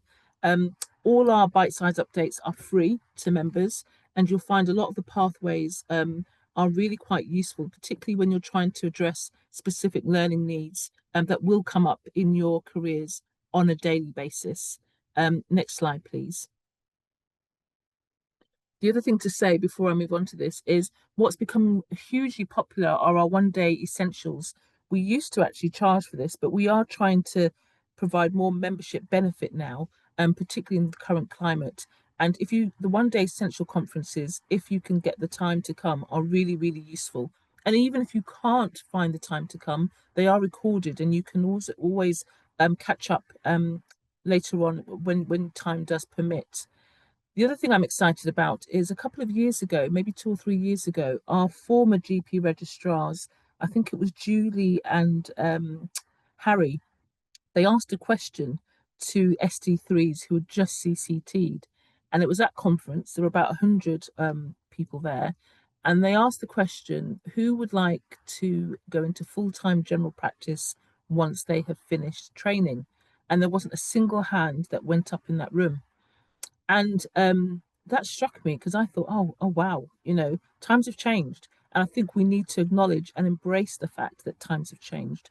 So in terms of what we're offering now, we have something called a GP careers section. We've developed a number of frameworks called GP with extended role frameworks. Yes, we are generalists, but I'm mindful that there are people who are either keen to develop an area of expertise, or they already have that expertise from a previous lifetime in medicine somewhere. So we have a full range. I think we have at least 10, 11 topics now. In addition to the ones on screen there, we are currently, I've just approved one on a renal framework. We're looking at a research framework, and there are many, many more to come. Sophie Lum is our former GP registrar chair. She has done a podcast, which is really, really good. If you've got time, they're very quick. And she interviews quite a number of people in different areas of, I'm looking at the expedition medicine one in particular, was a very, very good one that she did a couple of months ago. So please do feel free to have a look at that. Next slide, please. And of course, one of the joys I have in college is being able to chair our annual conference. We have 2 main conferences. One is a virtual remote conference, which we often have around in May time. And I know some deaneries have even used our virtual conference as a way to deliver their half-day release. So because there are often a lot of topics which are really, really interesting that you can dip in and out of during the day, or of course, you're free to stay for the whole day. Or as I said before, you can sign up and then watch it at your leisure over the 6 months following the virtual conference. Our annual conference is something special. We often have upwards of around 2,000 people, members and some non-members and international members as well, attending our annual conference. For the first time this year, we are going to Wales. We've never been to Wales before. I'm not quite sure why. The venue is fantastic. And not only is it an opportunity to catch up in terms of learning, I often find that people use it to just connect, because we are so busy. Once you get started, you'll find that you have one thing and another thing, and very soon, before you know it, you're an ST3 about to CCT and take on your first role in general practice. So annual conference for me is almost like a bit of a reset, where we can just take stock and reset and think about what we want to do, and the amount of wealth of opportunity that's there is absolutely profound. So if you've never had the opportunity to attend, please do. I know some deaneries will still support GP registrars attending, so please find out from your local deanery what they're able to in terms of your attendance, what they're able to offer you. So I think what I'll do, because I think that is the final slide, the thing about conference as well, which I'm more mindful of, things have become a lot tougher, I think, compared to when I CCT'd many, many years ago, in terms of people burning out, the job situation. You'll have heard, only last week, the competition ratios to even get into general practice are now extraordinary. So we are thinking of ways to almost reinvent themselves. But sometimes I tell my own registrars, don't forget to just be, and don't forget to just lean on people when you do need them. Because if you're not functioning, then nothing else around you, whether it's work, whether it's family, nothing else around you is going to function. So in terms of support, we are here for you. If there's anything we can do, like I said, that we're not doing, please do reach out to us, because that's why we're here. There's an old African proverb that we use in my household. It takes a whole village to raise an individual. I'm not calling you children, don't get me wrong, but in some ways we need our tribe. We always need our tribe to lean on. And so please do view us, the college, as your tribe. We are here to support you. We don't always get it right the first time. And when we don't, we rely on you to tell us where we're going wrong. So again, welcome to the college. And actually, congratulations, because it's the start of an absolutely phenomenal and exciting career. Thank you for having me. Thank you so much, Margaret. That's fantastic. Really, really great way an important message to end this session with. So we do have a number of questions in the Q&A. We are due to finish in about 10 minutes. So anything we are not able to answer, we will do a follow-up email where you'll be able to view the recording, see the slides, and we'll make sure that we do share any unanswered questions as well in that communication too. So I'm going to bring Deepthi back in, and Ruth, if you're okay to just field some questions over to Deepthi that have not yet been answered in the chat, and if anyone's got anything else in the next 5 minutes or so, please do share. Otherwise, we'll wrap up with the Q&A. And thank you to all our speakers. Okie dokie. So, Deepthi, these were some of the ones that came in when Tom was doing his talk that we didn't get a chance to go through. So the first one was, should we get SDT on hospital posts? Oh, sorry, I missed part of that question that you froze, Ruth. Should we get SDT on hospital posts? Yes, ideally you should be getting it. Sadly, it's been a bit patchy across trusts. We have tried to send letters and remind people that SDT should be given. If that isn't happening, please, I would say get in touch with your RCGP reps, because they should have emails and supporting information that can help you try and achieve that. I'd say try not to fight with these guys. You'll be working with them, but at the same time, ideally you do want to be getting it. So within the rota accommodation, within everything else given, you should. Is it worth, Deepthi? You'll remember Johnny Lyon Maris did a letter. He's our medical director for professional registration and training. I'm just mindful that when someone does a letter, it's well received at the time, and then 6 months down the line we have another new cohort and it's forgotten. Is there a way, Matilda or Ruth, that we can share that letter with people who've registered today so that they can share that with their deaneries? I don't know, I'm just trying to think. That's a great idea. I'm happy to send that letter over to you, and then maybe if you can share it. Fab, thank you. Does the self-directed learning apply to hospital rotations too? Yes, I think it's pretty much similar to the previous question. It does apply to the hospital rotations, although it doesn't get done all the time. Okay. If I made a clinical case review entry about a safeguarding case I saw, do I need to make a CBD stroke supporting document entry to link my safeguarding training to safeguarding case? I don't think you need to do a different document, but there is a possibility where you can link it. I think it says link to a particular certificate or mandatory part. So it's just a button click. Even if you don't, what I've often tended to do is, because sometimes ARCP panels, so these are the panels who are looking at everything you write down. Sometimes they don't have the time to look through everything in detail. So at the beginning, in the title of my safeguarding case, I say safeguarding child dash, and then I put the heading in, because then they know that's my case. So whether you link it or not, if you do that, then they know what they're looking for. Okay. Someone's asking if they can use their study budget in the first year, which I presume they can. Oh, absolutely. All 3 years, you are eligible to your study budget, accessing courses. It can be slightly tricky in terms of which courses you want to go and which ones will get authorized. So do check on your deanery websites. But yeah, from the first day of training, you're allowed to access your study budget. Cool. I guess for ITP, you are exempt with QIA. So QIA, which is a quality improvement activity, is meant to be done in every year of your training. So for your ST1, 2, and 3, you're meant to show some evidence of involvement in quality improvement. So if you have in the past, in your previous 6 months rotation, not done any quality improvement, then your ITP might have to be the place where you do that activity or get involved. But if you've already done something in your last 1 year, you should be okay. Okay, there's a couple of questions around that. So So someone's put, just to clarify, can I do a QIA/QIP in my hospital placement in ST1? So you can do a QIA in your hospital placement, absolutely.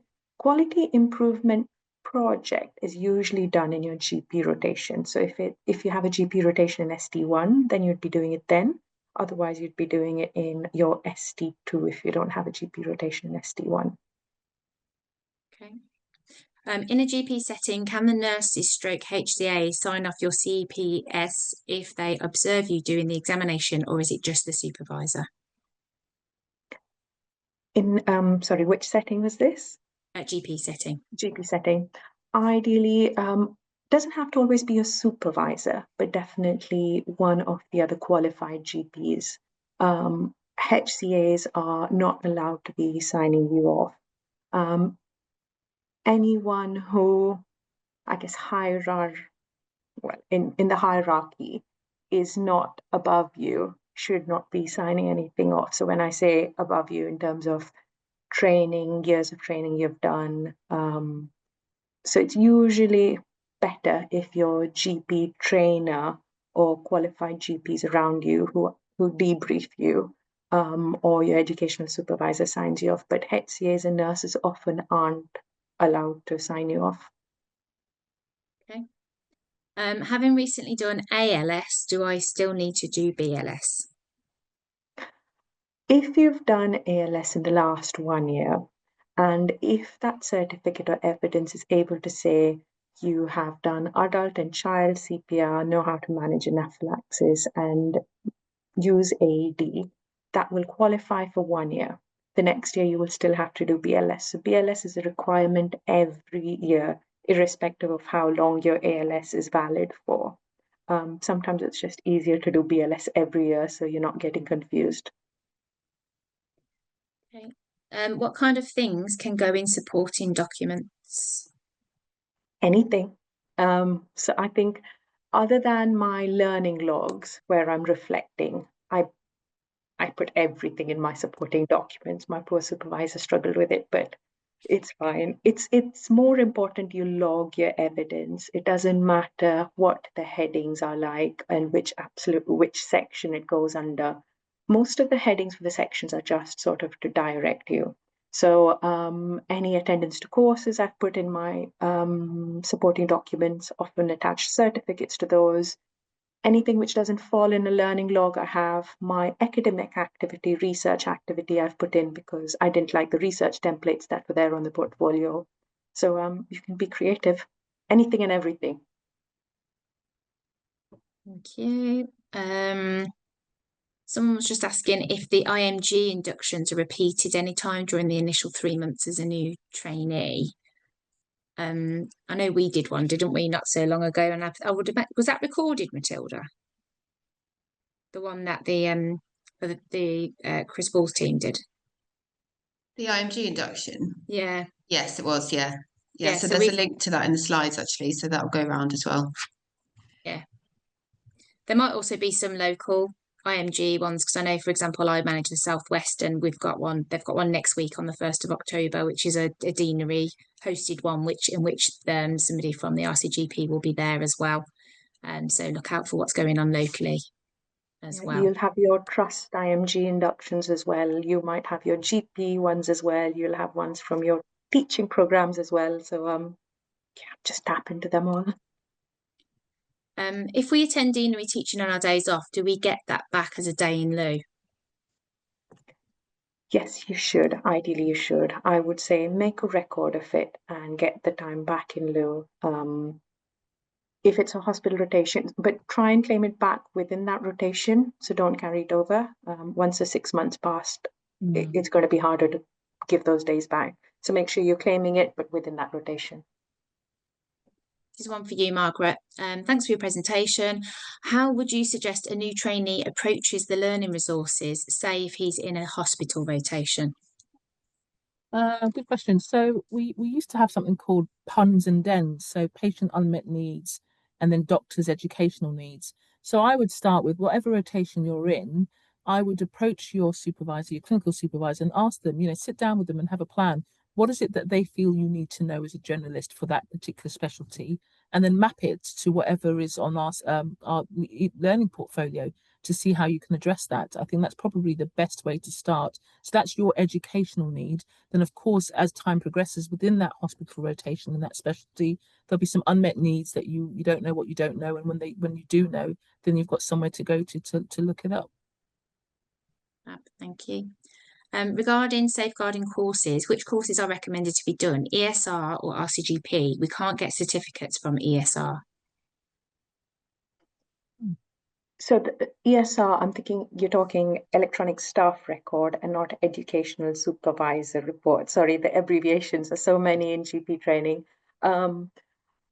When I've done some training using trust resources, often if you get in touch with the trust and say, can you give us a certificate of this, or sometimes a printout of the number of hours you've spent on it showing the tick boxes, even that counts on. So when some of my training, like one of the safeguarding courses that I'd done on the ESR, I took a screenshot of it saying you've completed. I took a screenshot of the date and time it was done, and I took a screenshot of the different tick boxes it showed, and I put all that in my portfolio. As long as you've done it and you're able to show you've done it, it's okay. It's not the certificate that's important, but you have to be able to show something's been done. Okay. I'm not sure if there's a question, it's more of a statement. I was not allowed to book the training, which I was interested in, saying that I'm still in the first year of training. It was minor surgery skills workshop entry level. So I don't know if that's... I think, yeah, that's something that lots of people do encounter, things that they're interested in. Sometimes their supervisors don't think it's fit. Sometimes the TPDs don't think it's fit for training. Sometimes they don't get sponsored. I mean, there's lots of reasons for it. Usually in ST1, what the reason that I've heard most often in the Dean of Reason schools is that because once you do your minor surgery course, you don't get to practice it on patients 6 years, 1 year, because you're in your hospital rotations, you often forget what's done, which means you're trying to relearn the whole thing again 1 year later. If you're in a GP placement, or let's say towards the middle or end of your ST2, where you know that the next 18 months is going to be in GP and you can work on it, then minor surgery skills is something that you will remember and do. So that's how they usually justify their reasoning. Having said that, you can always try and ask. Sometimes another thing that happens is people often struggle to meet their portfolio needs, or the supervisors think there's more urgent things you need to address or work on before a surgery course, let's say communication skills or exam prep, in which case they might not want you to do these courses and try and channel you into doing what's more urgently needed. So it's hard to tell exactly why they said no at this stage, but I wouldn't get disheartened. Try it again in 6 months. Okay. Can a QIP and emergency rotation be recorded as a QIA on my portfolio? Yeah, I think so. As far as I remember, I've done something in respiratory medicine, which counted as a QIA for that year. So yeah. Okay. If you have any questions, often it is useful to ask your training program directors for your region, because sometimes there can be regional variations and you don't want to be caught out. So anything in doubt where you're sure you're not going to do another QIA and you're really worried the last one won't count, just double check. Don't leave it to the end. Next one is just how can I do QIP? I think it's going to be hard to sort of describe the whole process, but the general idea is you try and find something that's not going quite right, or something you think can be changed or improved, and see how you can fix it. Mine was a very, very simple one, the one I did in my GP practice, which was when I was going on home visits, I used to spend 20 minutes every day trying to find stuff to take with me, to pop into a bag and then carry to a patient, because we never had a bag. And then I thought, wait, actually, why am I doing this? Why don't I just have a bag that I take, and I have all my stuff in there, and I have a little leaflet which reminds me what's the stuff there that I need to replenish, and I don't touch it rest of the time, and it stays there. And yeah, so I made a home visit bag, and I left it there for the GP registrars coming after me. So then no one ever had to search for stuff around, which saved 20 minutes of time. And that was a great project, they told me. So it can be very, very simple. There was another very interesting one, I should say. I believe someone stuck a little birdhouse outside their window to improve how it feels when patients walk in. And I believe lots of little birdies used to come there, and people loved it and gave great feedback on it. And that was their project. So it can be very varied. I am interested in attending annual conference. Can I apply for this as study leave, or do I have to take annual leave for that? Usually study leave is approved. Very, very rarely it doesn't get done. And again, it depends on regional differences. I don't know if Margaret has a view on that. But otherwise, usually they should be given. If not, then sadly it might be annual leave, but we're hoping it doesn't come to that. Yeah, the key is timing. So you just need to check if there's any notice period you need to give your employer. So some deaneries or GP employers stipulate 6 weeks, some 4 weeks, some you could tell them next week. So just check, because not everybody's the same. But yeah. Could we put hospital mandatory training certificate on our supportive documentation? If you think that's useful, absolutely. Let's say if I put fire safety learning I've done, I don't think the ARCP panel is going to be interested in it unless you are keen to have it there. That's not something you need to put there. But I did BLS as part of my mandatory training, which I just used for that year's ARCP, which means I didn't have to do anything for the next 12 months. So yeah, you can use it, but use it to your advantage. The other thing is you don't want to waste too much time on your portfolio uploading things which won't help you with where you're getting. Okay, I think that's everything in the Q&A because there's a couple that were repeaters. There's some in the chat though. Do you want me to go through those, Matilda, or we need to close? We do need to close in a minute, and I think we've covered those, haven't we? They're to do with study budget. Individual cap. Is there an individual cap to our study budget? At the minute, there isn't. So you can access as much as you can, but often you do get limited by how many days of study leave you do have if you're ready to take things on your annual leave time, and if your trainers and supervisors approve this. Are we supposed to get SDL every month? SDL is something you're meant to get every week, ideally. So yeah, so just double check who's saying 1 month. And can I use study budget to pay for DRCOG fees? Most deaneries don't allow that. So because that would be an additional exam separately, they don't. But I think they do give you, some places do give you budget to get, let's say, coil training or implant training, but they won't let you apply for the DFSRH. So just check which ones. But I don't think DRCOG is covered by the study budget in most places. And I think just one more was just, is it enough for us to have registered to this conference? I presume it means this event, to get the copy of the letter that Deepthi and Margaret have spoken about. I think we can circulate that, can't we? Yeah, you don't have to have registered for this, just use it widely. This is something that's on public forum and more. This is where the one for all for one comes. Share it with your friends, because if this helps them, they'll help you at some point. That's it. Thanks, Deepthi. Lovely. Thank you everybody for joining us this afternoon. Really appreciate the time. Hopefully that's been helpful. And yeah, good luck with your training, and please do reach out to the college at any point for support. As we've mentioned, we have faculties, we have a GP Registrar committee, and we're all here to support you. And see you all soon, hopefully. Thanks, Bye. everyone. Bye.